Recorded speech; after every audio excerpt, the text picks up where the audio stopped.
and Count Richard von Coudenhove Kalergi. Today is Saturday the 19th of November, just here in Glasnevin to pay tribute to the first four of the executed Republicans by the Free State by capital punishment.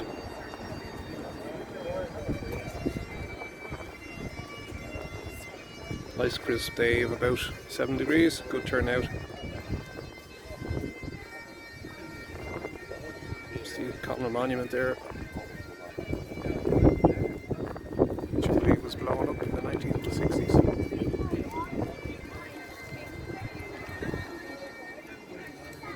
And I'll record the speeches. Walk amongst the tombstones.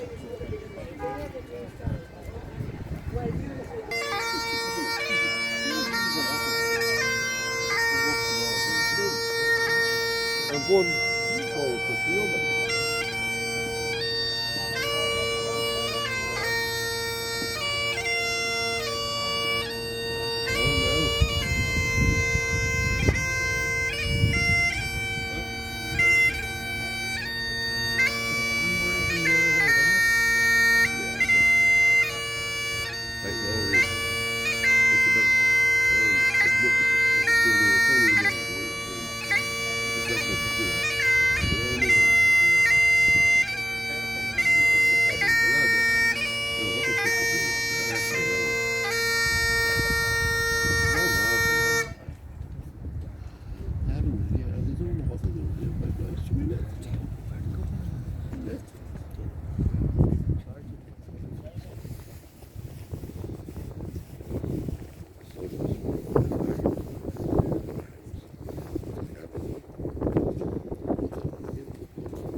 This is the grave here of Jeremiah O'Donovan Rossa.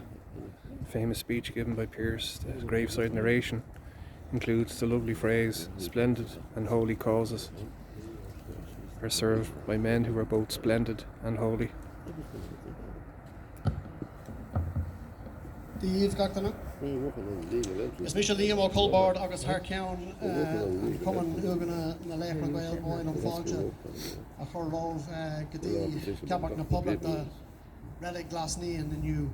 Tá míad an seo chun comárú a dhéanamh na hóglaigh tróga a bhí curtha chun bás ag an Saorstát Rick Coudenhove. Hello everybody, I am Liam Ó Culbard and on behalf of the National Graves Association we'd like to welcome you here to the Republican plot, Glasnevin Cemetery. We're gathered here today to commemorate the brave volunteers that were executed by the Free State during the Civil War. Now to start off our ceremony, I'm going to firstly call on Patrick and Anthony Gaffney, two nephews of volunteer John Gaffney, who was executed on the 17th of November 1922, to lay the wreath on behalf of the National Graves Association.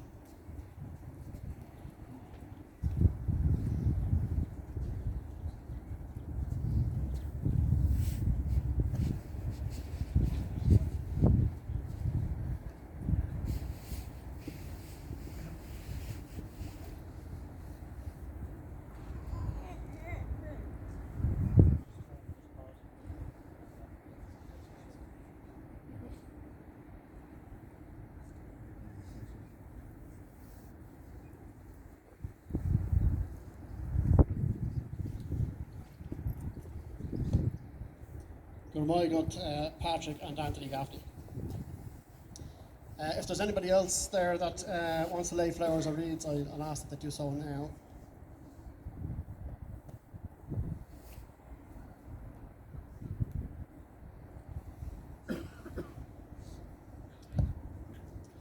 Okay, I'm going to ask for Paddy Lennon, who's going to read the 1922 Four Courts Proclamation, followed by the Roll of Honour.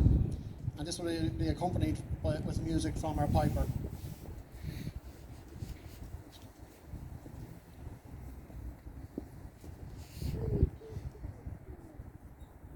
The following proclamation was issued in June 1922. Óglaigh na hÉireann.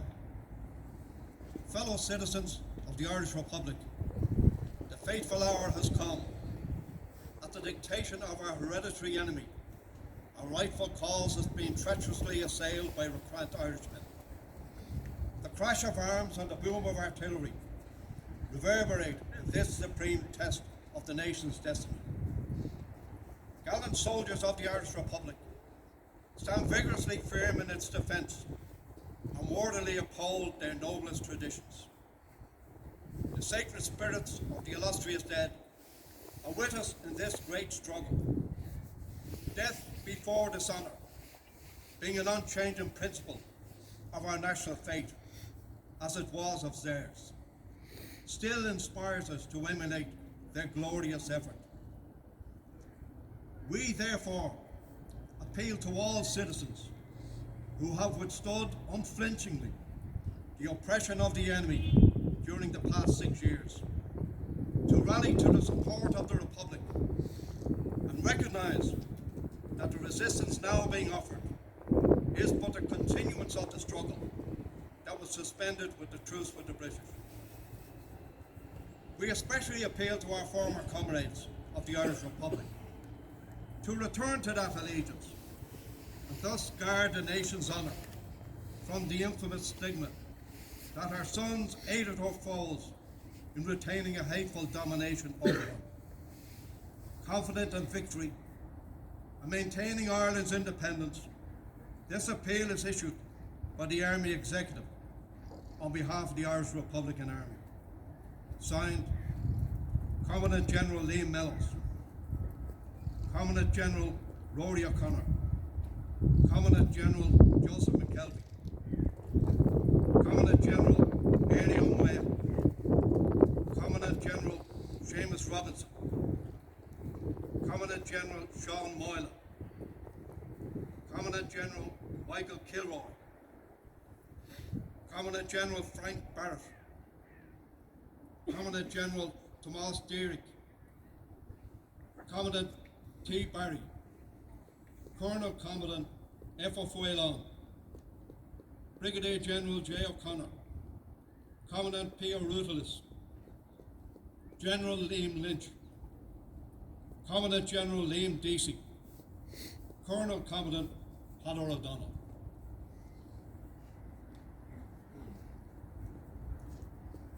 The following volunteers were executed by the Free State, 1922-1923. Volunteer James Fisher. Volunteer Peter Cassidy. Volunteer Richard Toohey. Volunteer John Gaffney. Volunteer Erskine Childers. Volunteer Joseph Spooner. Volunteer Patrick Farrelly. Volunteer John Murphy. Volunteer Rory O'Connor. Volunteer Liam Mellows. Volunteer Joseph McKelvey. Volunteer Richard Barrett. Volunteer Stephen White. Volunteer Joseph Johnson. Volunteer Patrick Mangan. Volunteer Patrick Nolan. Volunteer Brian Moore. Volunteer James O'Connor. Volunteer Patrick Bagnall. Volunteer John Phelan. Volunteer John Murphy.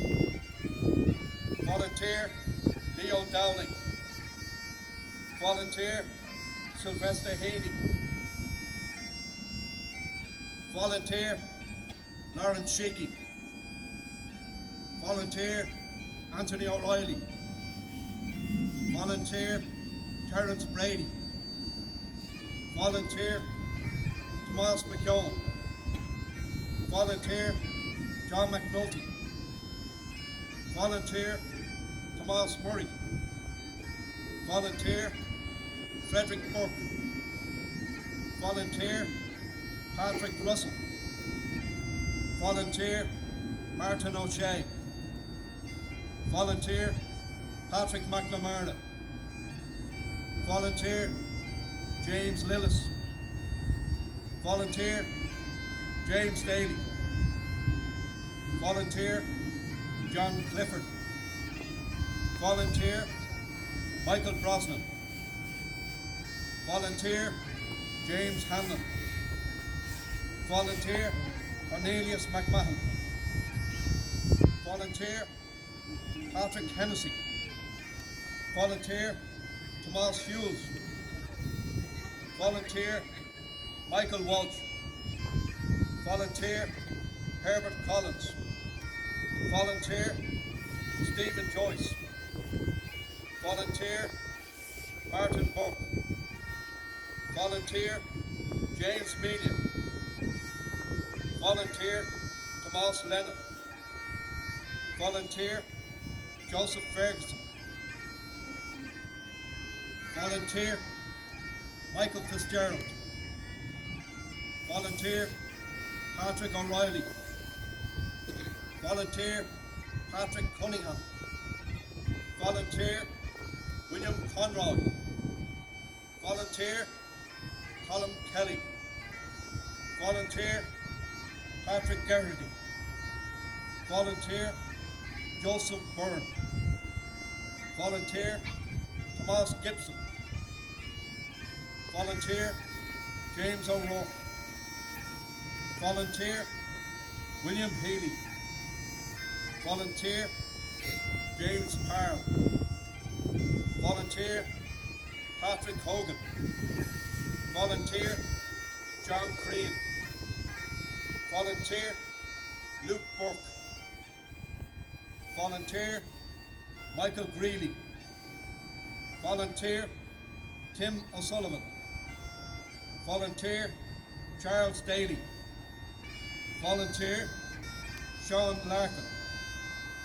Volunteer, Dan Enright. Volunteer, James O'Malley. Volunteer, Frank Conane.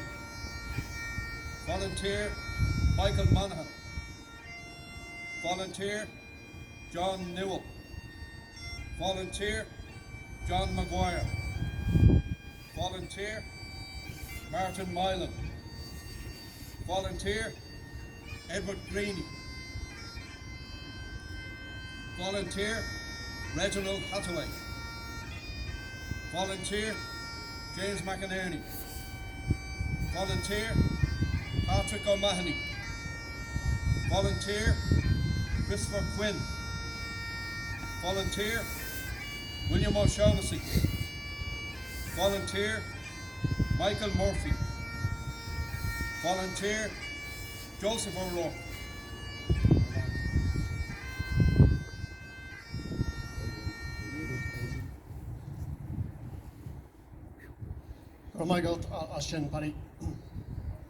Although the infamous number of 77 has entered the history books, the number of official executions exceeds this, and the NGA acknowledged that 81 Republicans were executed in captivity, none having been afforded the basic human right of a trial, but whose lives were ended on the decision of their enemies. Soldiers guided by political convenience, ignorant of basic legal principles, and oblivious of the rights afforded to combatants by the Geneva Convention. The number of Republican prisoners shot by firing squad forms only a fraction of the total number of prisoners who were killed while in captivity in the years 1922-1923. All are remembered with pride.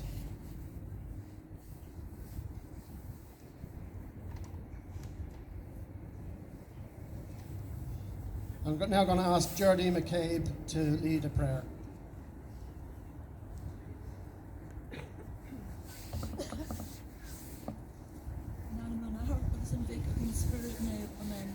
Or na har het haar njaf gane verdan gedag de richt gane tot de hele randalf mar jeter njaf.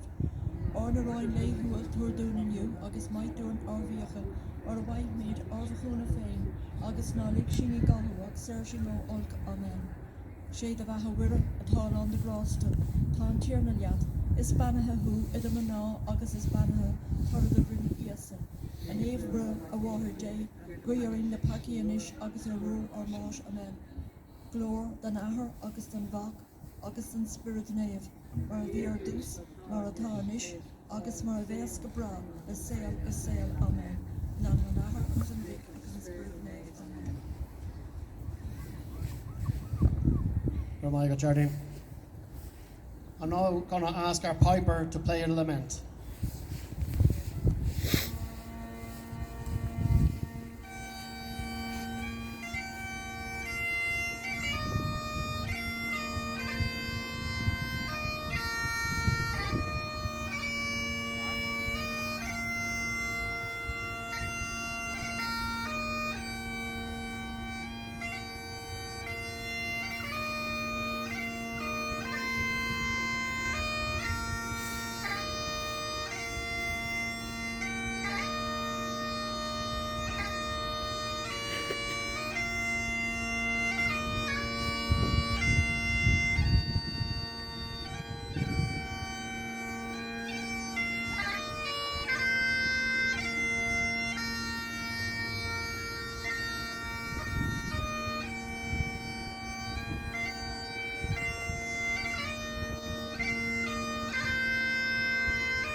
Good old Michael. I'm now going to ask Peggy Galligan, who's going to recite the Jack O'Shean poem, Soldiers of the Legion of the Rear Guard.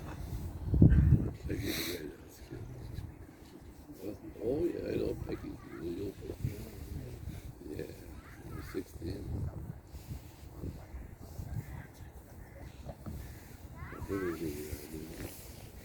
Lurid the morning with flave and shot and shell.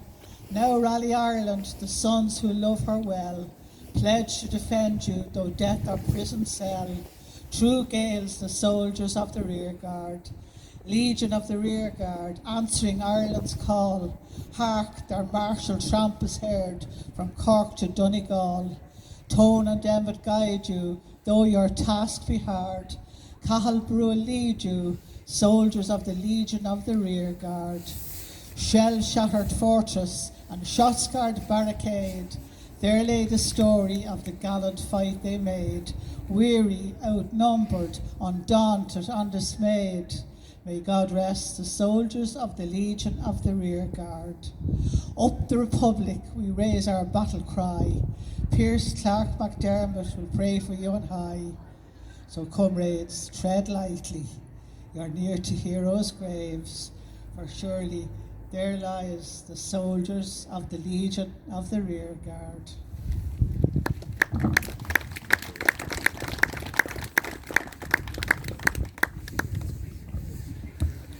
Michael Peggy. Welcome den ish gedi or brief or rod, or hord ag Shancara den National Graves Association. Freedom fighter, prisoner of war, blanket man, hunger striker, socialist, trade unionist, internationalist, author, and lifelong Irish Republican. Ladies and gentlemen, please welcome Tommy McCartney.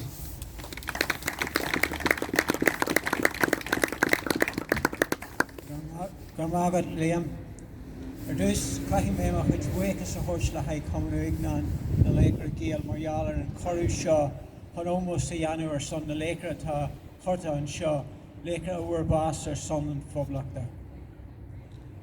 Beginning, could I offer my thanks to the National Graves Association for offering me this great honour to be here today to pay tribute to those who died in defence of the Republic.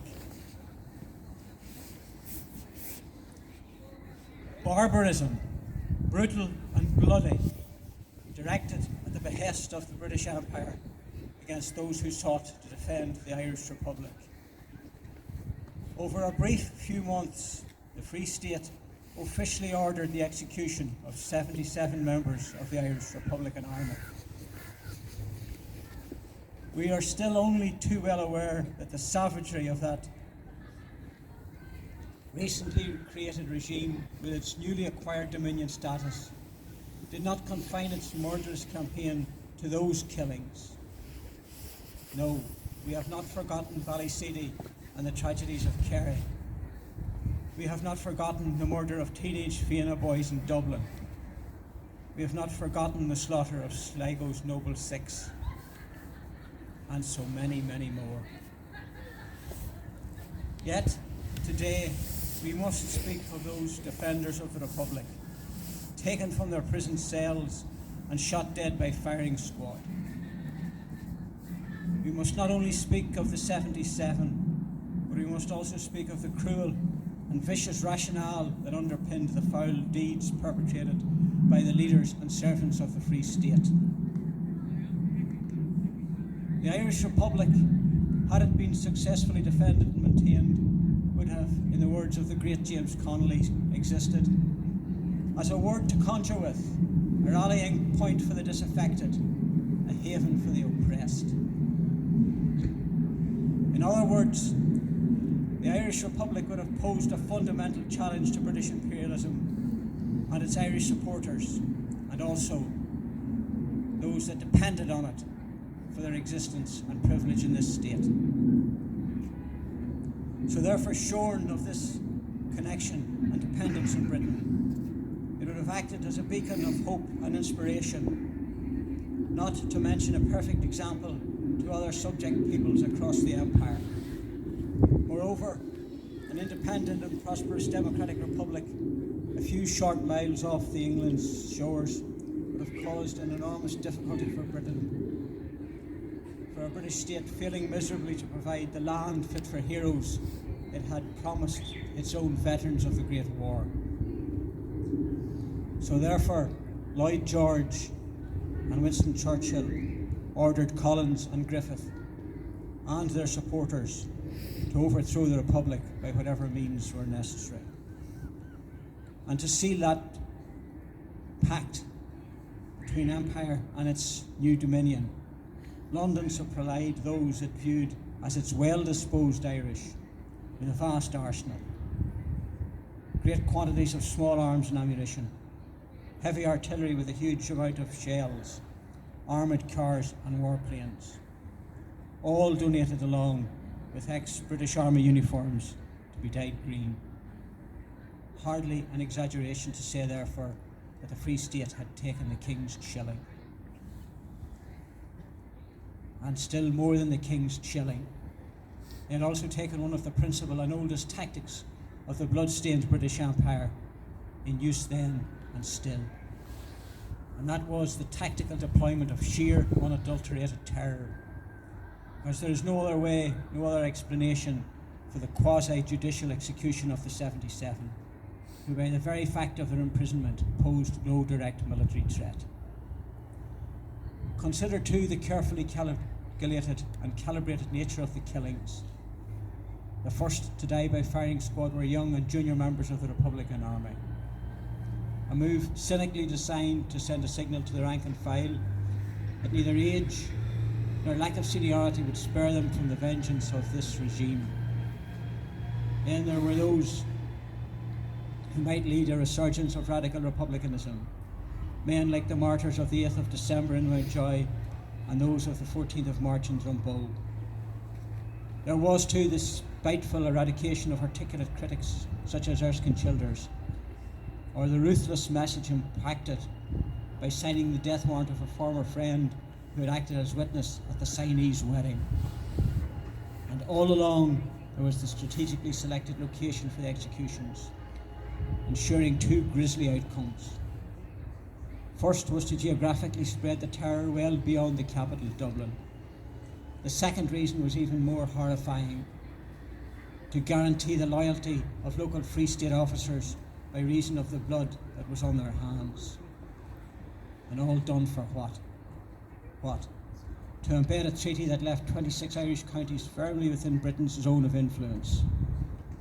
Dublin's central bank, remember, didn't even break with sterling for 5 decades afterwards, a situation that contributed in no small part to the several generations lost to emigration.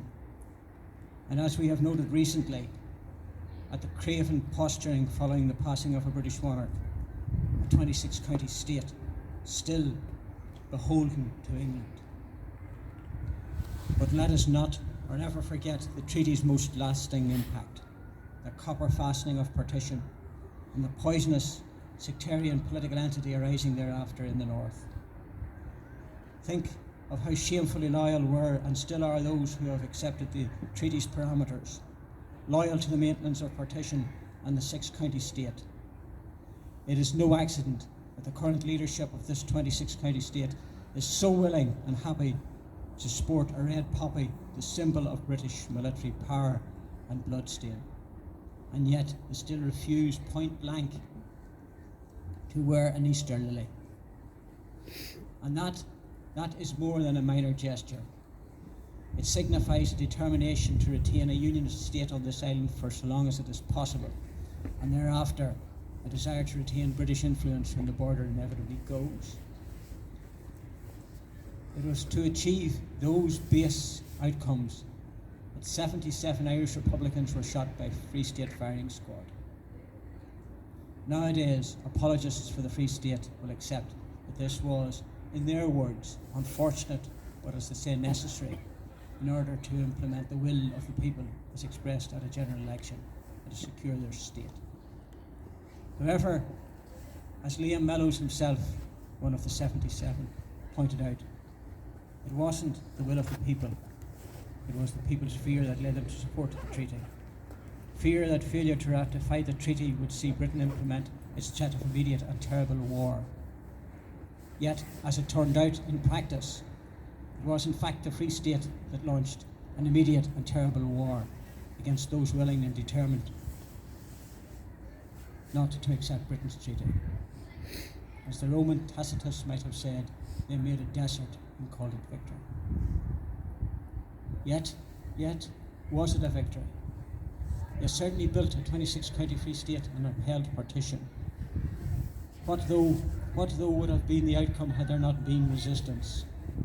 Think of how well embedded and even perhaps accepted the conditions dictated by the treaty would be by now, were it not for the endless sacrifice and resistance of those heroes of 1922 and 1923. A century on from their deaths, we continue to gather, and not to mourn, but to celebrate their life of sacrifice and heroism.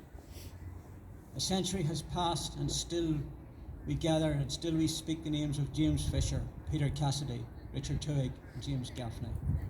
Still we talk of Mellows and McKelvey and Charlie Daly, all those other names. Their courage in adversity, their unbroken resistance to oppression, their unbending and unbreakable loyalty to the Irish Republic of Easter 1916 has left us with a precious legacy of inspiration and commitment. It's left us with a determination to see their hopes fulfilled, and only then will our debt be repaid to them. It left us a commitment to build the republic they dreamt of, on which they gave their life's blood. An Irish republic that will indeed be a word to conjure with, a rallying point for the disaffected, and a haven for the oppressed. And then, comrades, that shall be their fitting and deserved epitaph.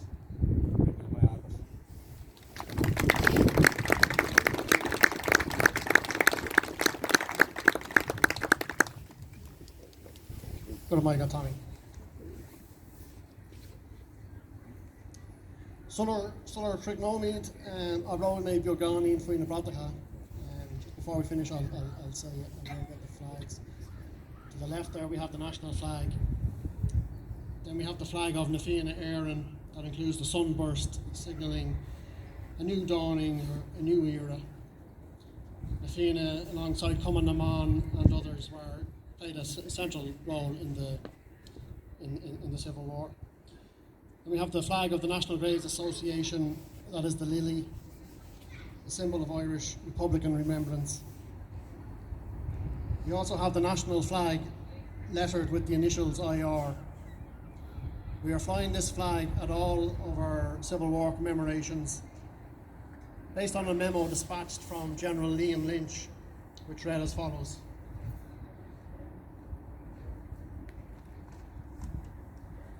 Memorandum from General Liam Lynch to Assistant Chief of Staff Ernie O'Malley. Fermoy, 5 p.m, 3rd of August, 1922. To Assistant Chief of Staff, Achara. Owing to the abuse of the tricolour by the Free Staters during the present hostilities, it has been decided that the Republican flag, when used by us, will bear the initials IR. You will issue an order to that at least one flag be flown in each battalion area in your command. Bear Bannock, Chief of Staff. Now, before we finish with our own Naveen, I'd just like to thank our main speaker today, Tommy McCarney, our colour party, our piper, those that participated in the ceremony, and all of you that came along today. Anish, Trignomid, our own Naveen.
Good afternoon, good luck, and God bless.